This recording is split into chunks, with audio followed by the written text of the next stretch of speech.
How to change Doordash driver password. Hey everyone, welcome back. In this video I will show you how to change Doordash driver password.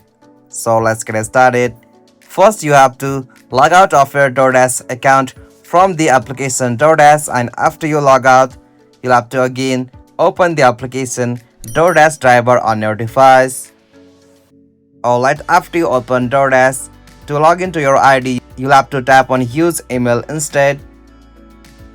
After you come on this section, you'll have to provide your email address or password. From here, you'll have to tap on the option reset password.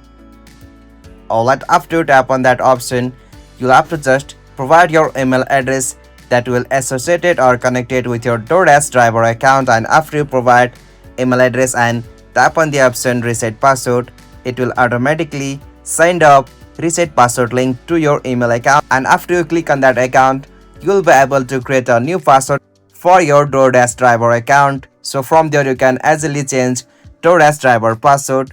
Hope you found this video helpful to you, and please don't forget to give a like and subscribe to our YouTube channel for more quick and short tutorial like this. Thank you for watching this video. Have a nice day.